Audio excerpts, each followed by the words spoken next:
जय श्री कृष्णा।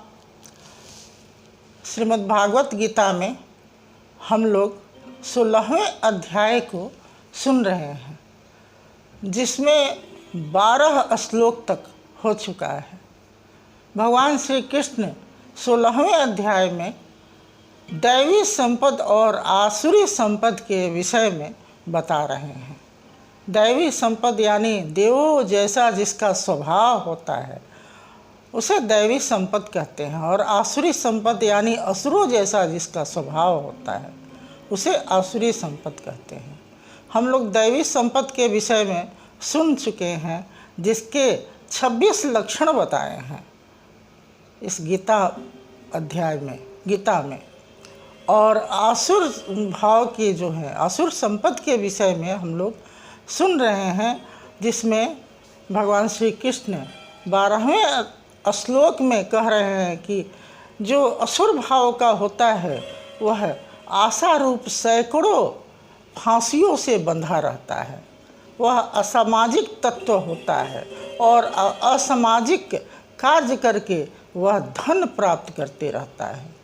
इस प्रकार आगे भी भगवान श्री कृष्ण दैवी आसुरी संपद यानी असुर भाव का जो होता है उसके क्या लक्षण होते हैं इस विषय में बता रहे हैं।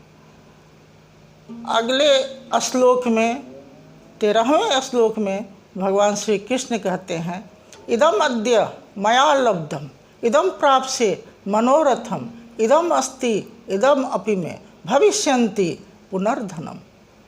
जो असुर भाव के होते हैं वे कहते हैं कि मैंने आज यह पाया, आगे मैं इस मनोरथ को पूरा कर लूँगा और भविष्य में भी मैं बहुत सा धन अर्जित करूँगा। मैं आगे ही बढ़ते जाऊँगा। उन्हें पूरा विश्वास होता है, अहंकार से वे युक्त होते हैं। अगले श्लोक में कहते हैं, असौ मया हतः शत्रु हनिष्ये च अपरान असि ईश्वर अहम भोगी सिद्ध अहम बलवान सुखी। कहते हैं कि कहते हैं असौ मया हतः शत्रु, मैंने बहुत शत्रुओं को मारा है और आगे भी मारूंगा, क्योंकि मैं ही ईश्वर हूँ, मैं ही योगी हूँ, मैंने सिद्धि प्राप्त किया है, मैं सिद्ध हूँ। इस तरह से ईश्वर अहम भोगी सिद्ध अहम, इस तरह से उनका ये होता है। अगले श्लोक में कहते हैं, ईश्वर अहम भोगी सिद्ध अहम बलवान सुखी, मैं बलवान हूँ, सबसे बलवान मैं हूँ। इस प्रकार अगले श्लोक में कहते हैं, आढ़य अभिजनवान अस्मि कह अन्यः अस्ति सदृशं मया यक्षे दास्यामि मोदिष्य इति अज्ञान विमोहिता। इस तरह से उनका जो अज्ञान है मोह से भरा हुआ है। कहते हैं कि मैं बहुत यज्ञ करूँगा, मैं दान दूँगा, मैं हर्ष से रहूँगा, मैं आज कह रहे हैं कि आज अभी मैं धनी हूँ, अभी जनवान अस्मि, अभी मैं बहुत कुटुंब वाला हूँ।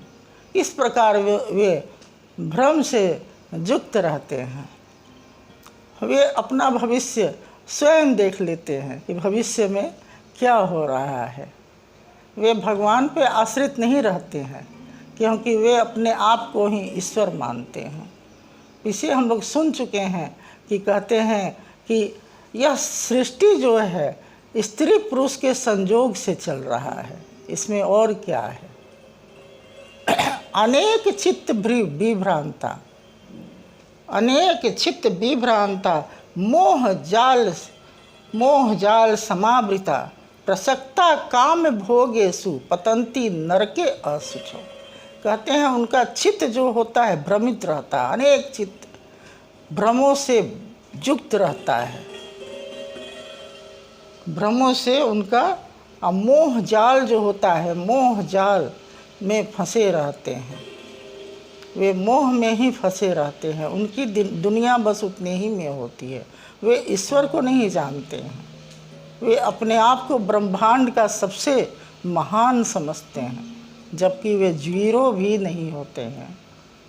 ब्रह्मांड में वह उनका कुछ अस्तित्व नहीं होता है, लेकिन वे अपने आप को ईश्वर जोगी सिद्ध मानते हैं, बल से बलवान मानते हैं। कहते हैं प्रसक्ता काम भोगेषु, काम भोग ही उनका विषय होता है, आसक्त चित्त रहते हैं काम भोग से, इसलिए वे नरक में गिरते हैं, वे नरक में गिरते हैं। यहाँ कहते हैं, अगले श्लोक में कहते हैं आत्म संभाविता स्तब्धा धन मान मदान्विता यजन्ते नाम यज्ञेते दम्भेन अविधि पूर्वकम। यहाँ भगवान श्री कृष्ण कहते हैं वे कैसे होते हैं, तो कहते हैं अपने आप को श्रेष्ठ मानने वाले होते हैं। धन वे घमंडी होते हैं, धन मान से अपने आप को युक्त रखते हैं, धन मान से मद रहते हैं, यानी युक्त रहते हैं।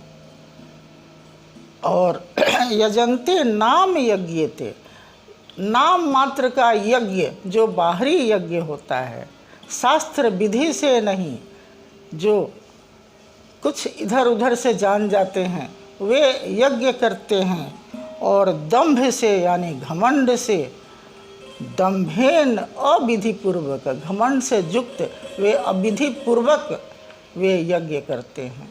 गीता शास्त्र में भी, शास्त्र में जो यज्ञ बताया है वही प्रमाणित है। गीता शास्त्र के 4 अध्याय में यज्ञ के विषय में बताया गया है, जिसे हम लोग सुन चुके हैं, पीछे भी हमने सुनाया है। सबसे बड़ा यज्ञ होता है आत्म संयम योग यज्ञ, ज्ञान योग। ज्ञान योग सबसे बड़ा है। ज्ञान से पवित्र यहाँ कुछ भी नहीं है। हमें ज्ञान होगा तभी हम कुछ कर सकते हैं, ज्ञान होना चाहिए। कहते हैं न ही ज्ञानेन सदृशम पवित्रम यह विद्यते। यहाँ ज्ञान से पवित्र कुछ भी नहीं है, इसलिए ज्ञान जरूरी है।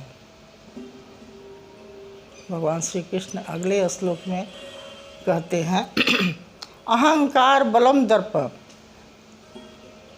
काम क्रोध च संश्रिता माम आत्म परदेहेषु प्रदिश्वन्तः अभ्यसूयका। यहाँ भगवान श्री कृष्ण कहते हैं अहंकार से वे युक्त रहते हैं, बल मेरे से यहाँ कोई बली नहीं है। घमंड से युक्त रहते हैं, काम क्रोध इसके परायण रहते हैं, इसलिए वे निंदा करते हैं, दूसरों की निंदा करते हैं, इसलिए वे मेरे भी आत्मा को द्वेष पहुंचाने वाले हैं। मेरे और जिसकी निंदा करते हैं उसके भी आत्मा का वे द्वेष करने वाले हैं। वे ऐसे होते हैं। इस प्रकार भगवान श्री कृष्ण अगले श्लोक में कहते हैं, भगवान श्री कृष्ण इस प्रकार सात्विक भाव और आसुरी भाव के विषय में बताए हैं। आसुरी भाव के विषय में अभी हम लोग सुन रहे हैं, आगे भी असुर भाव के विषय में ही है। इसलिए भगवान कहते हैं कि सतर्क होकर कर्म करना चाहिए, और सात्विक भाव से कर्म ही मनुष्य के लिए श्रेष्ठ है, क्योंकि सभी योनियां भोग के लिए होती है। मनुष्य योनि ही अपने कर्मों को कर कर अपने स्वरूप तक प्राप्त कर सकते हैं, सब कुछ प्राप्त कर सकता है मनुष्य। इसलिए मनुष्य मात्र ही कर्म करने के लिए होता है, उसे सत्कर्म करना चाहिए, न कि कुकर्म करना चाहिए। इसके लिए मनुष्य जरूर समझे, ज्ञान प्राप्त करे। शास्त्र के द्वारा ही यह प्रमाणित है, शास्त्र ही प्रमाणते कार्या कार्यो व्यवस्थितो।